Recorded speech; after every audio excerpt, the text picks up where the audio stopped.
Gom Studio Family y Canal Televisión Cristo Vive presenta.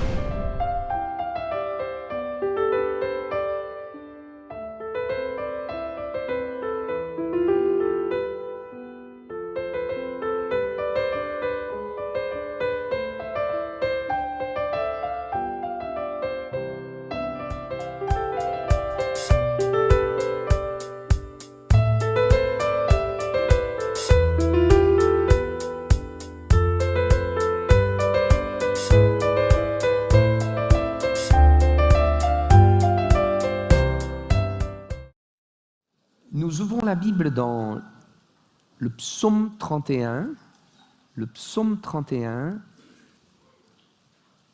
et on va lire à partir du verset 10. « Aie pitié de moi, Éternel, car je suis dans la détresse. J'ai le visage, l'âme et le corps usés par le chagrin. Ma vie se consume dans la douleur et mes années dans les soupirs. Ma force est épuisée à cause de mon iniquité et mes os dépérissent. Tous mes adversaires m'ont rendu un objet d'opprobre, de grand opprobre pour mes voisins et de terreur pour mes amis. Ceux qui me voient dehors s'enfuient loin de moi. Je suis oublié des cœurs comme un mort. Je suis comme un vase brisé. J'apprends les mauvais propos de plusieurs, l'épouvante qui règne alentour. Quand ils se concertent ensemble contre moi, ils complotent de m'ôter la vie. Amen. » Je m'arrête là pour la lecture. On va garder ce psaume ouvert. Et je voudrais apporter un élément supplémentaire dans cette quête, dans ce thème que nous avons abordé depuis plusieurs dimanches, concernant la transformation, que c'est le ministère du Saint-Esprit et le désir de Dieu, de nous transformer. Il y a des choses qui nous amènent à la transformation, comme l'offrande de notre corps comme un sacrifice vivant, et le renouvellement de l'intelligence par lequel on est transformé, le fait de plonger nos regards dans le miroir de la parole de Dieu et de contempler, de saisir, de voir Jésus, oui, ça nous transforme par l'Esprit. Et je voudrais aller plus loin et ajouter à ces éléments-là un point très important. Vous voyez que c'est un psaume de David, et David est dans la détresse. Je ne sais pas quel est l'événement dans sa vie, quelle circonstance l'a amené dans cette détresse. Mais ce qui est sûr, c'est que, comme nous l'avons lu, il le dit à partir du verset 10, qu'il est dans la détresse, qu'il a le visage, l'âme, le corps usé par le chagrin, que ses os même sont rongés, sa santé physique est touchée. Il est conscient de dangers qui le menacent. Il sent la persécution. Il sait qu'il est l'objet de calomnie ou d'opprobre, de mauvais propos. Vous voyez, il est dans la détresse. Il se sent rejeté. Il y a la séparation d'avec ceux qu'il aime. Il se sent abandonné. La solitude. Et toutes sortes de choses qui l'amènent à dire « Je suis comme un oiseau solitaire et comme un vase brisé. » Quelqu'un a prié ce matin comme ça. Et d'ailleurs, ça m'a encouragé pour mon message. Souvent, la Bible nous compare à des vases de terre. Et David dira « Je suis comme un vase brisé. Je suis brisé au-dedans de moi à cause de ce que je vis, à cause de ce que je vois, à cause de ce que j'entends. » Nous avons vu que Dieu étend ses regards pour trouver, pour soutenir ceux dont le cœur est tout entier à lui. Vous vous souvenez ? Et David en fait partie de ces gens-là qui ont le cœur tout entier pour Dieu, qui s'est consacré à Dieu. Et on a pu voir que pour lui, rien ne comptait plus que le Seigneur. Un cœur tout entier. Mais voyez, ça n'empêche pas qu'un homme qui a le cœur tout entier à Dieu passe par l'adversité, passe par l'épreuve, passe par la souffrance, passe par des moments si difficiles qu'ils disent « mais je suis brisé, je suis dans la détresse ». Non, ça non. Vous savez, le fait qu'on dise oui à Dieu pleinement, oui, je te donne tout, mon cœur est tout entier à toi. Finalement, c'est quoi? C'est dire oui, Seigneur, je m'en remets à toi, tu me prends en main. C'est en réalité donner son consentement à ce que Dieu nous prépare, à ce que Dieu nous forme, que Dieu nous éduque, que Dieu nous transforme. Et s'il y a bien un élément incontournable pour que la transformation ait lieu, c'est le brisement. Oui, la présence de Dieu est là, elle peut nous faire du bien, et je suis certain que ce matin, le Seigneur, dans la louange, alors que les uns les autres servent le Seigneur par leur louange, sont bénis, touchés, mais vous savez, au-delà de cela, ça peut être passager, mais ce qui va changer un être humain, un chrétien, en profondeur, c'est ce que Dieu fait au-dedans. Pour que Christ soit formé, pour qu'on puisse manifester Christ. Ça, c'est quand on passe par là, par le brisement. Et peut-être ce matin, ce vase brisé, c'est toi. Tu as mal. Et tu souffres comme un oiseau solitaire, une situation qui est là et peut-être même qui dure depuis longtemps, que tu supportes, ou l'imprévu, ou un accident, quelque chose qui paralyse, un événement, quelque chose de familial, personnel, une perte, ou l'impasse dans laquelle on se retrouve, on se sent si impuissant, à ne rien pouvoir faire, et il n'y a rien d'autre. Ça te brise. Tu ne sais pas à qui le dire, à qui le partager, à qui l'exprimer. Voyez, par la régénération, nous recevons, notre esprit est renouvelé et régénéré, et nous sommes une nouvelle création, saint, juste. Dieu fait une œuvre parfaite. Oui, nous sommes parfaits en lui. Mais pour que cette perfection coule et se manifeste, pour que l'Esprit de Dieu qui est venu s'unir à notre esprit, nous sommes le temple du Saint-Esprit et le Saint-Esprit vient habiter dans notre esprit. Nous sommes un avec lui, mais pour que cet esprit coule à travers nos vies, il faut que pour que l'âme soit un canal de cette perfection, de cette grâce, de cette sainteté, de cette perfection, pour qu'on manifeste Christ. Il faut que l'âme, qui durant toutes ces années a été formatée d'une certaine manière, même si l'âme a été purifiée, le sang de Jésus nous a purifiés, et je ne parle pas forcément de péché ce matin.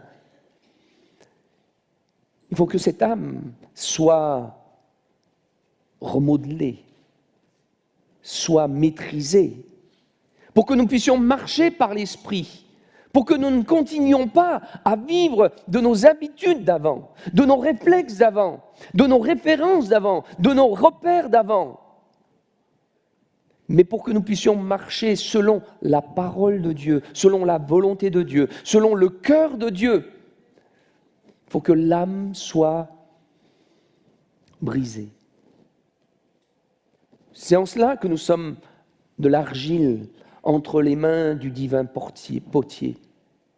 Oui, vous vous souvenez que le fait que nous nous donnons au Seigneur notre corps comme un sacrifice vivant, on peut rendre un culte raisonnable. Le fait de prendre du temps, c'est déjà un premier pas pour renoncer à notre vie.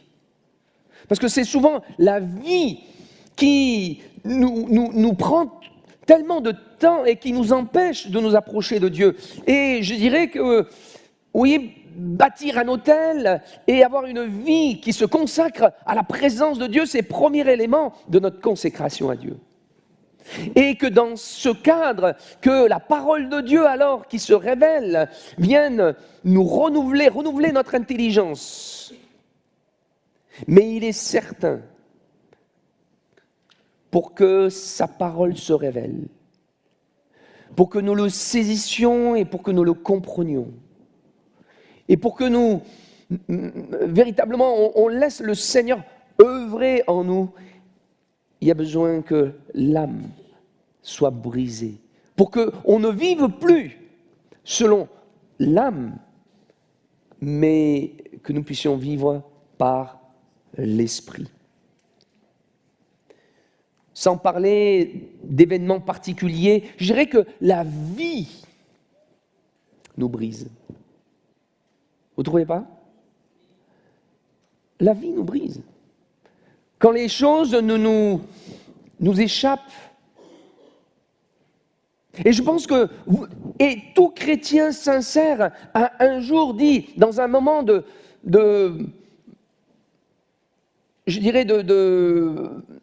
on a été touché, on a été visité et on a été convaincu de sa grandeur, et qu'on a été émerveillé. Vous avez tous dit, oui Seigneur, que tout ce qui n'est pas en moi, qui te glorifie, enlève-le. Vous avez tous chanté de tout votre cœur, brise-moi, façonne-moi, oui c'est mon désir. Vous l'avez chanté, non? Dieu répond. Dieu répond. Non pas. Et quand l'épreuve arrive, l'adversité est là, on se dit, oh Seigneur, mais tu m'as abandonné. Non, au contraire, Dieu s'occupe de toi. Plus que jamais, Dieu s'occupe, Dieu s'intéresse et Dieu prend ta vie. Et bien souvent, c'est dans notre innocence que nous avons chanté « Brise-moi, façonne-moi ».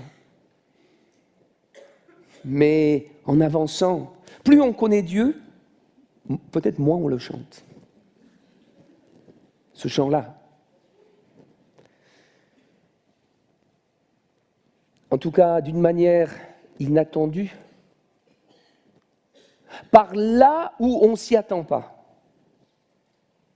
Par les domaines où on ne l'a pas imaginé. On pense qu'on gère, qu'on contrôle les choses, qu'on maîtrise les choses. Mais Dieu, dans sa bonté, en réalité, dans sa fidélité, est fidèle à sa parole, de prendre soin de nos vies et de nous transformer à la gloire du Seigneur, à l'image de son Fils. Il nous prend et il commence à œuvrer. Peut-être l'injustice, peut-être l'échec, peut-être l'humiliation,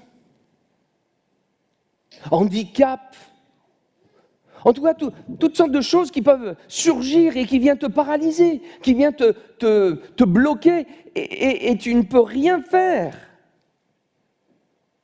Tu ne peux dire que comme David, je suis comme un vase brisé, un oiseau solitaire. Mais vous savez que c'est dans l'épreuve et dans le feu, dans la fournaise, c'est là que se révèle ce qui a besoin d'être changé. comme on dit, c'est dans la tempête qu'on reconnaît un marin.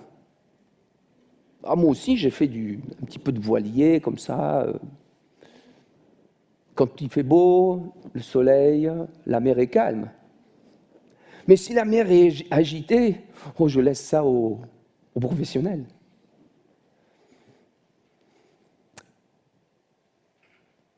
Tant qu'Israël, quand ils sont sortis d'Égypte,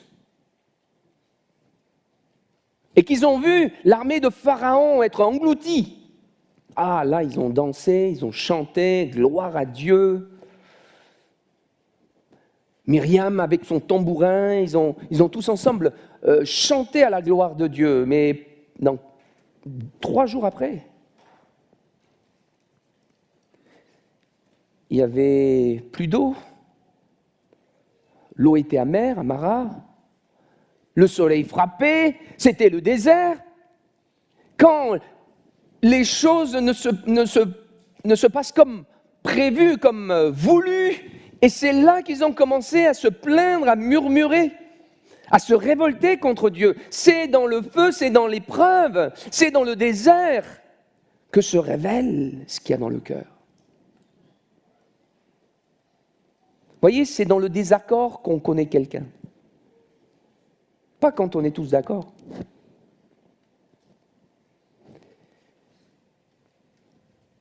Les difficultés. Quand on parle de difficultés, c'est souvent des difficultés relationnelles. C'est dans les difficultés, ce genre de difficultés, que se révèle le manque d'amour. C'est dans les difficultés et dans ces conflits que se révèle l'égoïsme, l'égocentrisme. C'est dans les difficultés qu'on se rend compte ou que se révèle le manque de compréhension ou la dureté. Parce qu'en réalité, on ne sait pas à quel point on n'a pas donné à Dieu. Vous me suivez ? Parce qu'on dit tous, oui, prends tout, Seigneur. Et parce qu'on l'a chanté, on croit qu'on a tout donné, mais on n'a rien donné. Je garde ma vie, je garde mes intérêts, je garde ma conception, je garde ma volonté. Et on s'étonne. Mais pourquoi ? Et c'est lorsque la tempête, lorsque l'adversité est là, lorsque la détresse est là, et qu'on peut se rentrer en soi-même. C'est dans ces choses, difficultés, que le Saint-Esprit, qu'on est apte, quand on est dans le brisement, qu'on est apte à écouter ce que le Seigneur veut nous dire. Des raisonnements qui sont erronés. C'est dans le brisement qu'on prend conscience de tout ce qui a besoin de changer. Oui, on est saint en Christ, c'est sûr. Vous le croyez cela, en Jésus-Christ. Mais il faut que cette sainteté, il faut que cette œuvre de Christ, dont nous sommes bénéficiaires, alors que nous sommes nés de nouveau, il faut que ça puisse traverser l'âme et que ça touche, impacte, imprègne notre volonté, notre caractère, nos pensées, nos actes, nos paroles.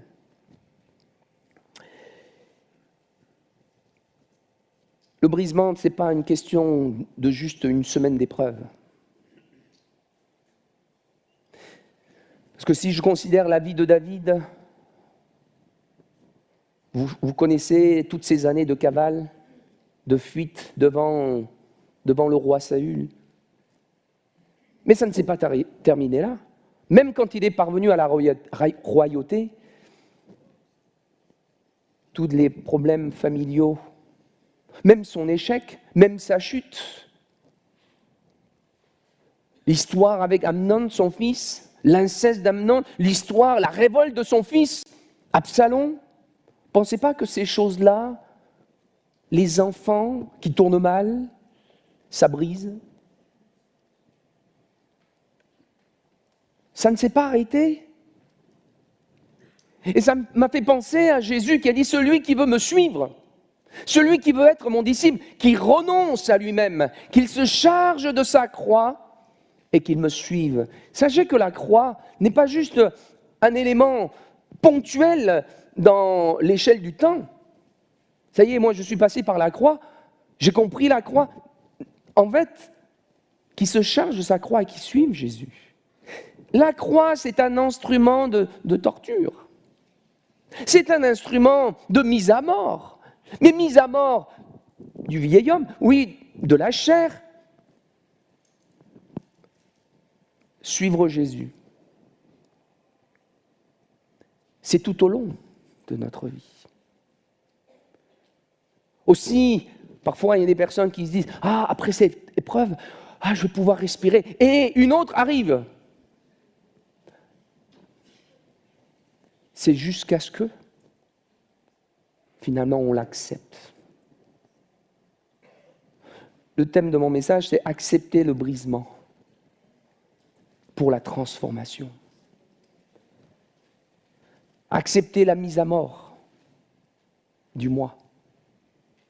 Parce qu'on l'a cru, certes. Mais après, il y a les travaux pratiques. Il y a la théorie, puis il y a la pratique.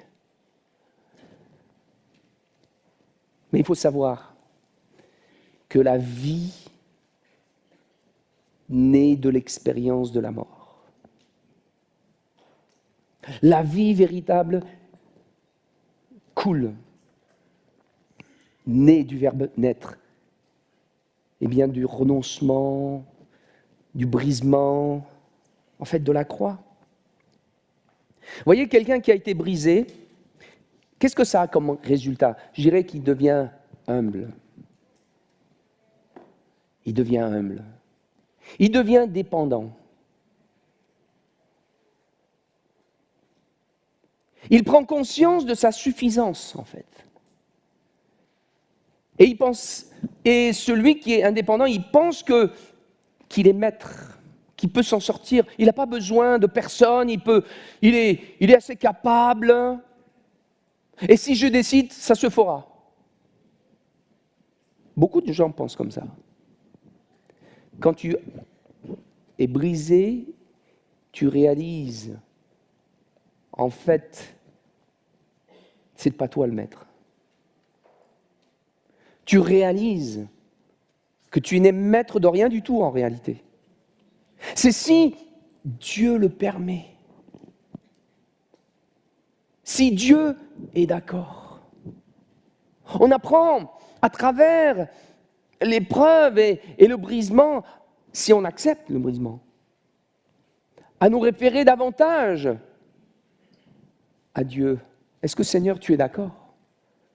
Est-ce que tu le veux? Est-ce que tu le permets? On réalise. On s'accroche au Seigneur. Par le brisement, on devient plus malléable entre les mains de Dieu. On devient plus obéissant. Dans le psaume 119, verset 71, le psalmiste dit « Il m'est bon d'être humilié afin que j'apprenne tes statuts. » Il m'est bon d'être humilié. Dans le même psaume, verset 67, « Avant d'avoir été humilié, je m'égarais. Maintenant, j'observe ta parole. » Avant d'avoir été humilié. Il y a beaucoup de choses qui nous humilient même devant le Seigneur. Quand tu découvres ce qu'il y a, quand Dieu nous fait la grâce de nous éclairer, parce qu'il y a un cœur bien disposé à l'écouter dans l'épreuve, dans l'adversité, Dieu révèle ce qui a besoin d'être ôté, enlevé, la suffisance, le jugement. Oh, ça m'est arrivé de juger dans mon cœur. Mais dans l'adversité, on dit, oh Seigneur, pardonne tous mes jugements. Vous voyez, on s'humilie. On demande pardon au Seigneur. Vous voyez, dans le brisement, quand on accepte, Quand on réalise que ça ne dépend, c'est pas moi le maître, mais que c'est lui le maître, et qu'on remet les choses entre les mains de Dieu, on lâche le contrôle, c'est là qu'on peut aussi entrer dans le repos, expérimenter le repos. Parce que finalement on s'abandonne, parce que finalement on compte sur lui, parce que finalement on dit mais je ne peux pas y arriver par moi-même, je m'abandonne à toi. Oui, ça nous brise, mais en lâchant prise, ça nous permet d'entrer dans le repos de Dieu. Et ça a pour résultat, oui, d'être changé, devenir plus miséricordieux, plus compréhensif, plus doux, plus patient, plus compatissant, plus perméable à l'Esprit de Dieu. Voyez ? Dans la Bible, tous les hommes, les grands hommes que nous prenons comme modèles, sont passés par ce principe de brisement. Et souvent, ces hommes que nous citons comme exemple sont des types de Jésus, sont comme des images. On peut voir Jésus à travers eux, comme l'ombre des choses à venir. Même s'il n'y avait pas la régénération comme dans le Nouveau Testament, malgré tout, il y a le même processus. Prenez exemple Abraham. Dieu lui dit de partir de Ur en Chaldée. Vous imaginez combien ça doit être difficile ? De quitter sa famille, quitter sa patrie, la maison de son père. Du reste, il n'a pas réussi à partir comme Dieu a dit. Nous connaissons son histoire, il s'est arrêté à Charan, etc.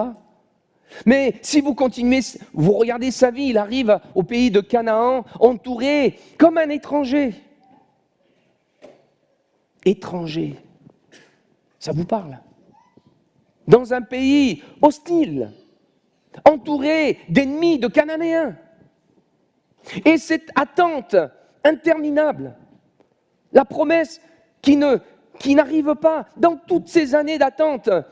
Oh, même si Abraham était un homme de foi, je peux vous garantir que, humainement, dans son humanité, il était brisé. Mais il a accepté. Et c'est la raison pour laquelle, parce qu'il a persévéré dans la foi, il manifeste la foi de Dieu. La foi qui croit à l'impossible, la foi qui croit à la mort et à la résurrection, qui croit en un Dieu qui donne la vie aux morts, qui croit en un Dieu qui, lorsqu'il dit, et la chose arrive. La foi de Dieu, la foi surnaturelle.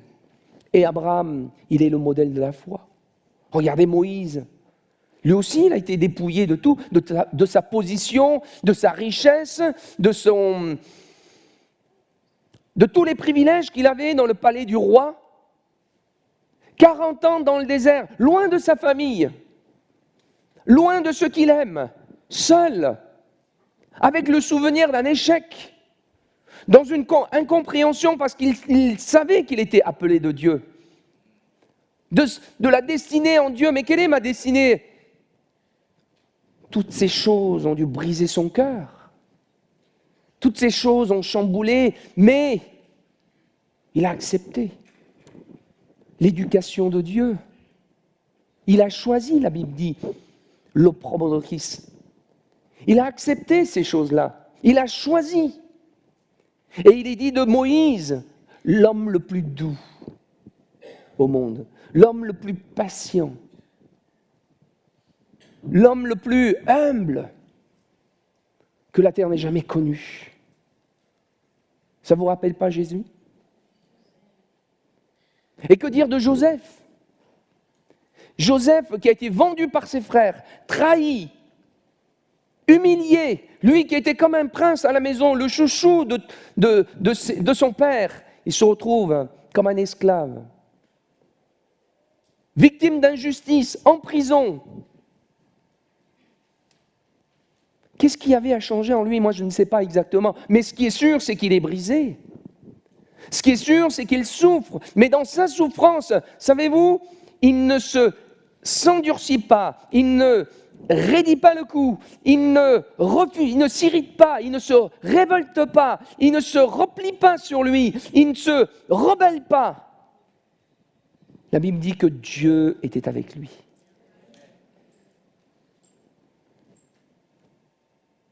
S'il n'était pas passé par ce brisement pour apprendre ce que Dieu avait à lui enseigner, je ne crois pas que quand les frères sont venus à ses pieds chercher des vivres, il aurait pardonné.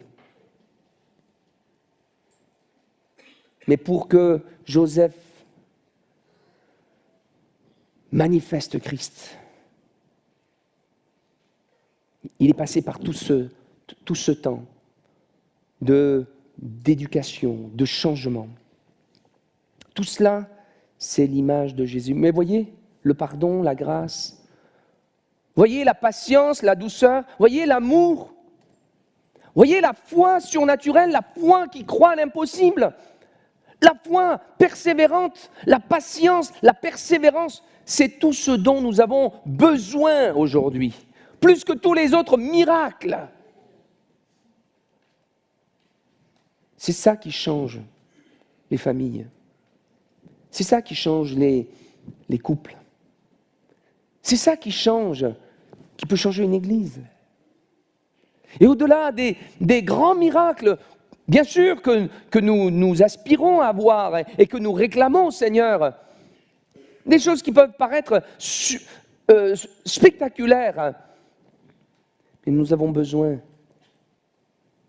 que Christ se forme en nous, qu'il y ait cette transformation au-dedans de nous.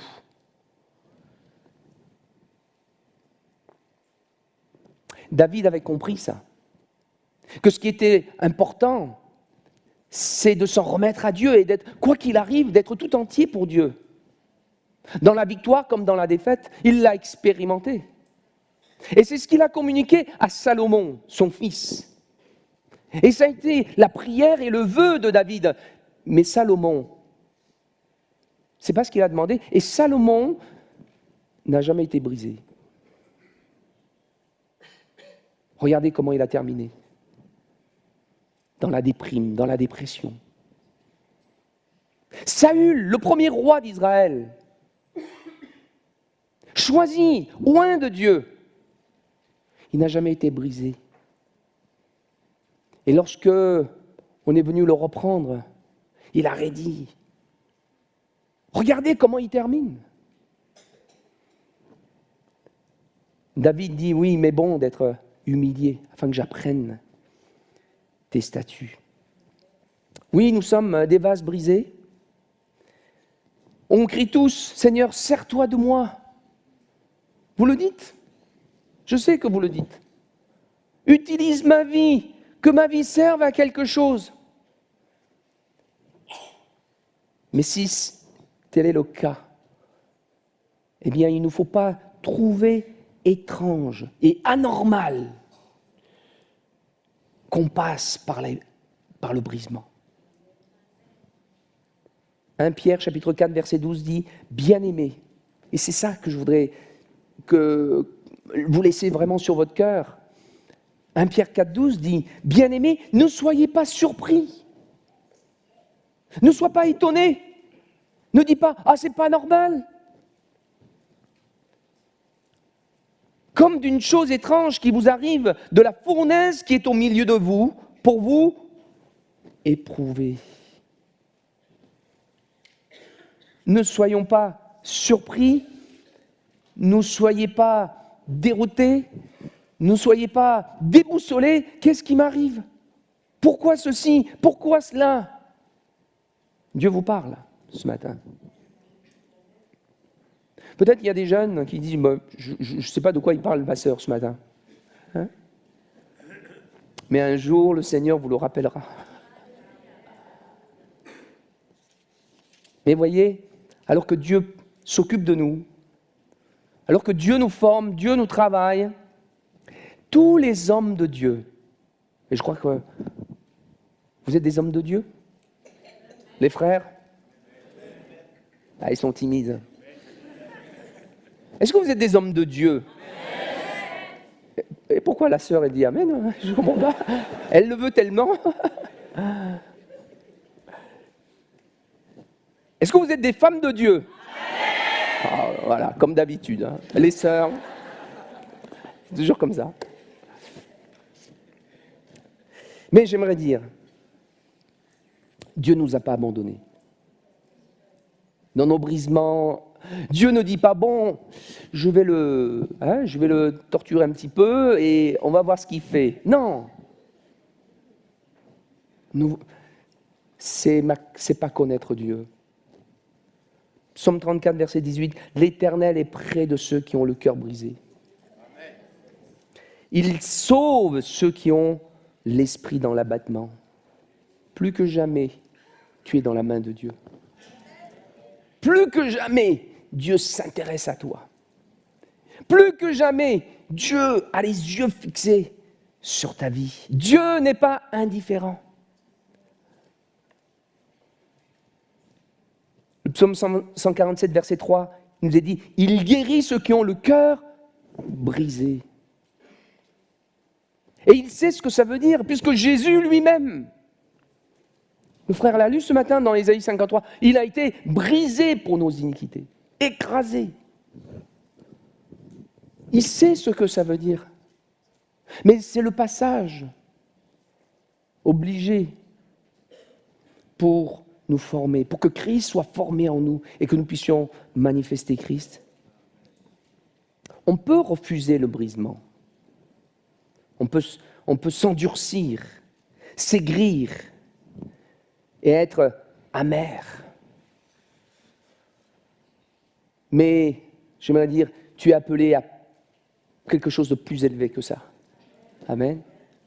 Tu es appelé à terminer.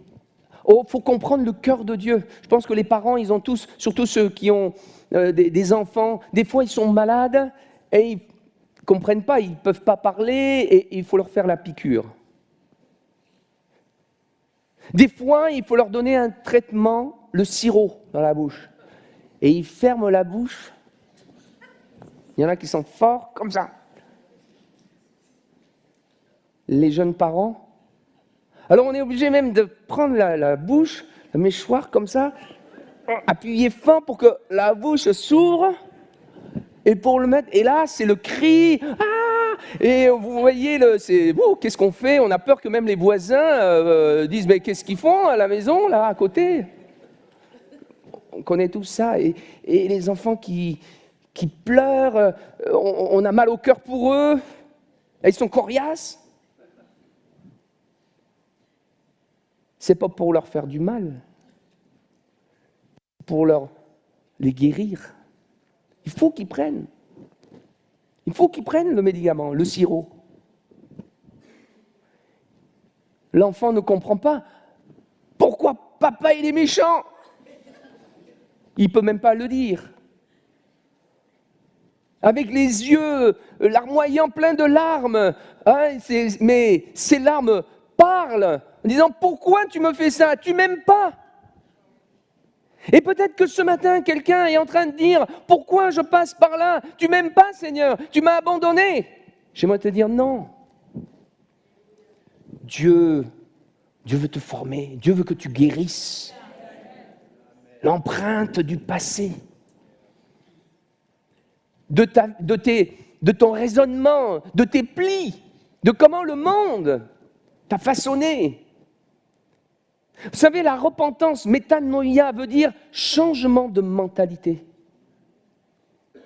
Et en réalité, c'est quelque chose qui continue tout au long de notre vie. Ce n'est pas quelque chose de terminé, fini. On est dans un état d'humilité. Pas pour nous culpabiliser tout le temps en disant « Non, je ne suis pas en train de dire ça. » Mais on est ouvert à l'éducation de Dieu. Disons « Seigneur, fais de ma vie ce que tu voudras. Mais moi, je mets ma confiance en toi. » C'est ce que David fait, alors qu'il est là en train de... Voilà, je suis dans le chagrin, mes os sont rongés, je suis malheureux, je suis comme un oiseau solitaire et je suis comme un vase brisé. Mais si vous continuez le verset 15, « Mais en toi, je me confie, ô Éternel. » Mais il met sa confiance dans le Seigneur. Et voyez, pour terminer, au verset 22, il dira, mais béni soit l'Éternel, lui qui a commencé par comme des gémissements. Voyez, il commence à louer Dieu, béni soit l'Éternel. Et il termine en disant, verset 24, aimez l'Éternel, vous qui avez de la piété. L'Éternel garde les fidèles, il punit les orgueilleux, sévèrement les orgueilleux, mais fortifiez-vous et que votre cœur s'affermisse. Espérez en l'Éternel, vous qui espérez en l'Éternel. Voyez, il finit en exhortant, il finit en invitant les gens à se tenir plus près de Dieu, à faire confiance au Seigneur. Et c'est plus le même bonhomme. Parce que ses yeux sont sur Dieu. Alors, c'est pourquoi ce matin, derrière l'épreuve, derrière l'adversité, discerne la main de Dieu. Il sait ce qu'il fait. Ce n'est pas un hasard. Le patron, le collègue, les voisins, les gens qui sont là. Tiens, on m'a envoyé dans mon jardin une bouteille. Je me suis dit, il faut que je mette une caméra ou... Et puis tout d'un coup, je dis, mais non. Remercie le Seigneur, bénis-le. Amen. Ce n'est pas notre réflexe. Sur le moment, on est... Mais discerne derrière les contrariétés. Oh, ce sont des petites choses, mais discerne derrière l'épreuve, les personnes qui te font du mal, le plan de Dieu. Amen. Amen. Confie-toi dans le Seigneur. Regarde au Seigneur. C'est comme David, vous voyez, quand il fuyait Absalom. Il y a un des partisans de la maison de Saül qui, en voyant David de s'enfuir, il dit « Ah, il maudissait. Ah, t'es un méchant homme. Tu vois ce que tu as fait maintenant, Dieu te bénit. Dieu te maudit. Dieu te punit, pardon. » Et il maudissait. Il y a un des hommes de David, ils ont voulu... Et David, tu veux que j'aille lui couper la tête ? Non, laisse-le. C'est l'Éternel qui lui a dit de me maudire. Il accepte. Il ne va pas essayer de se défendre. Il remet tout entre les mains du Seigneur. Dieu ne nous a pas abandonnés. Oh non, plus que jamais. Je disais Ésaïe, et Dieu dit, ne crains pas, car je suis avec toi. Ne crains pas, parce que je viens à ton secours. Ne crains pas, parce que je te soutiens de ma droite triomphante. Ne crains pas, parce que je te délivre. Je te rachète. Sans cesse, Dieu nous appelle à mettre notre confiance en lui. Est-ce que ce matin, tu veux dire, oui Seigneur, tu peux faire ton travail, pourvu que tu fasses, pourvu que tu atteignes ton objectif, pourvu que ma vie puisse être utile, pourvu que tu peux te glorifier à travers ma vie. Voyez quelqu'un, au-delà de faire de grands miracles, dans notre quotidien, dans les détails de notre vie, voyez, manifester Christ, ça glorifie Dieu. Dans nos obstacles, devant les montagnes qui peuvent se dresser devant nous, faire confiance au Seigneur et de nous réjouir en lui, d'être capable de le louer, de l'adorer et de dire Seigneur, ma vie est de toute façon entre tes mains, je te fais confiance. Ça glorifie Dieu. Amen. Et je crois que c'est notre désir, nous tous, de glorifier le Seigneur. Amen.